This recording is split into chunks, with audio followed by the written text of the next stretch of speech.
Welcome students. मैं विश्वप्रभा गुप्ता, सह आचार्य अर्थशास्त्र, राजकीय डूंगर महाविद्यालय बीकानेर राजस्थान से BA part second, economics paper second, भारतीय अर्थव्यवस्था की कक्षा में हमारा टॉपिक चल रहा है भारत में नियोजन, जिसका पार्ट फर्स्ट हम ऑफलाइन क्लास में कर चुके हैं और आज हम ले रहे हैं इसका पार्ट सेकंड। इसमें हम ले रहे हैं 5वीं पंचवर्षीय योजना के उद्देश्य।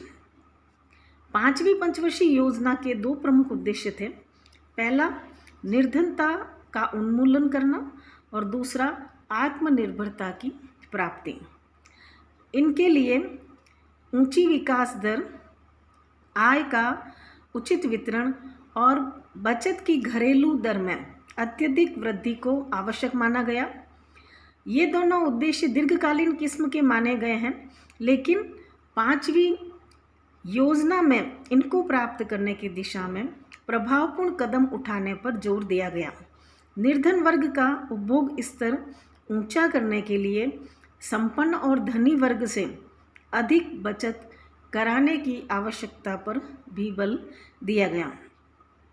नेक्स्ट है छठी पंचवर्षीय योजना के उद्देश्य, objectives of 6th 5-year plan. इसके जो प्रमुख उद्देश्य थे वो इस तरह से हैं। पहला, अर्थव्यवस्था की विकास दर में महत्वपूर्ण वृद्धि करना और साधनों की कार्यकुशलता यानी कि एफिशिएंसी और उनकी प्रोडक्टिविटी उसमें वृद्धि करना। दूसरा, आर्थिक व तकनीकी आत्मनिर्भरता की प्राप्ति के लिए आधुनिकीकरण की शक्तियों को सुदृढ़ करना। निर्धनता और बेरोजगारी को कम करना। ऊर्जा के स्वदेशी साधनों का तीव्र गति से विकास करना और उनके प्रोटेक्शन और उनके उपयोग की कार्यकुशलता पर उचित बल देना। नेक्स्ट, लोगों के जीवन स्तर में सुधार करना तथा आर्थिक व सामाजिक दृष्टि से जो कमज़ोर व्यक्ति हैं उनको न्यूनतम आवश्यकता कार्यक्रम यानी कि मिनिमम नीड्स प्रोग्राम के माध्यम से लाभ पहुंचाना, ताकि देश के सभी भागों में निर्धारित अवधि में राष्ट्र द्वारा स्वीकृत जीवन स्तर प्राप्त किया जा सके।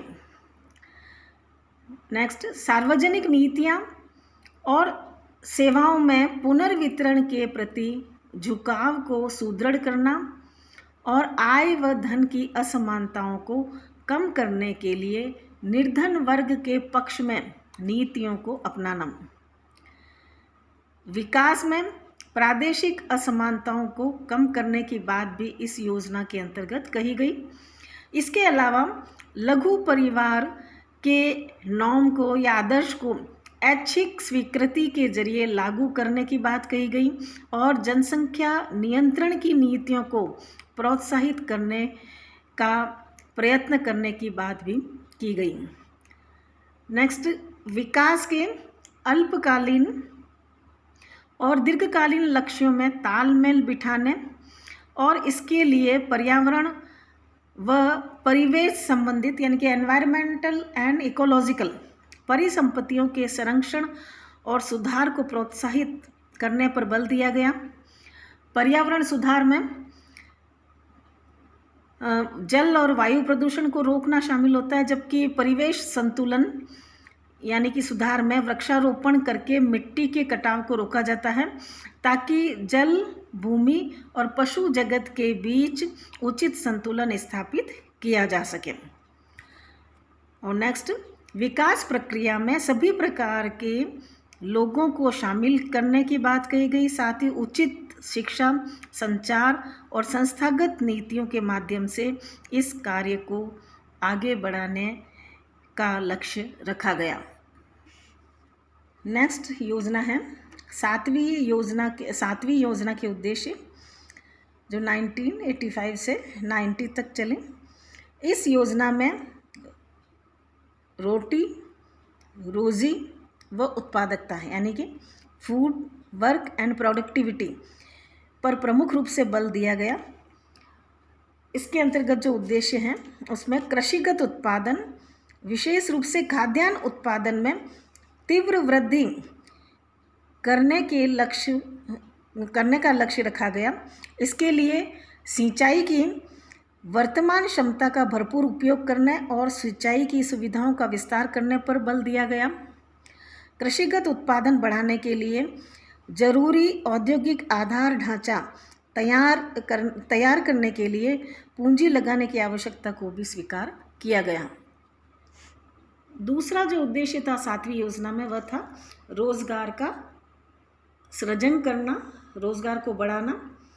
इसके लिए निजी कृषिगत उत्पादकता के प्रदेशों व क्षेत्रों पर विशेष रूप से ध्यान देने और ग्रामीण रोजगार और गरीबी दूर करने के विभिन्न कार्यक्रम जारी रखने की नीति को स्वीकार किया गया।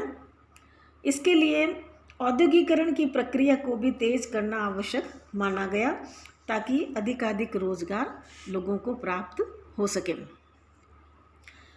तीसरा उद्देश्य है उत्पादकता में वृद्धि करना। उत्पादन की वर्तमान क्षमता का गहराई से उपयोग करना और आधुनिकीकरण व पूरक सुविधाएं बढ़ाकर उत्पादन और उत्पादकता में सुधार करने को आवश्यक माना गया। यह कहा गया कि विकास का ढांचा ऐसा बनाना होगा जो रोजगार को अधिकतम कर सके, मैक्सिमम कर सके। यह 7वीं योजना का सर्वोच्च उद्देश्य माना गया। सरकार ने कार्यकुशलता, प्रतिस्पर्धा और आधुनिकीकरण के आधार पर नई आर्थिक नीति निर्धारित करने का महत्व भी स्वीकार किया। इसके अलावा 7वीं योजना में सार्वजनिक क्षेत्र में परिव्यय की जो प्रस्तावित राशि थी वह 1984-85 के मूल्यों पर लगभग 1,80,000 करोड़ रुपए सुझाई गई थी, जो छठी योजना के संशोधित वास्तविक परिव्यय से 80% अधिक थी। विकास के सभी क्षेत्रों में व्यय के लिए पहले से अधिक धनराशि निर्धारित की गई और इस योजना में संतुलित विकास पर अधिक बल दिया गया। इस प्रकार 7वीं योजना में कृषिगत उत्पादन को बढ़ाने, रोजगार को बढ़ाने और उत्पादन बढ़ाने पर मुख्य रूप से जोर दिया गया। अब हम लेते हैं कि 7वीं योजना में जो 11 इम्पोर्टेंट फीचर्स निर्धारित किए गए थे वो क्या थे। तो 7वीं योजना में जो 11 मुख्य लक्षण निर्धारित किए गए वो इस तरह से थे। पहला, नियोजन के विकेंद्रीकरण और विकास में आम जनता की पूरी भागीदारी हो। दूसरा, उत्पादक रोजगार में अधिकतम वृद्धि की जाए। तीसरा, निर्धनता को दूर करना और अंतर्वर्गीय, अंतरप्रादेशिक और ग्रामीण व शहरी असमानताओं में कमी करना। चौथा, भोजन में आत्मनिर्भरता और उपभोग के ऊंचे स्तरों की प्राप्ति करना।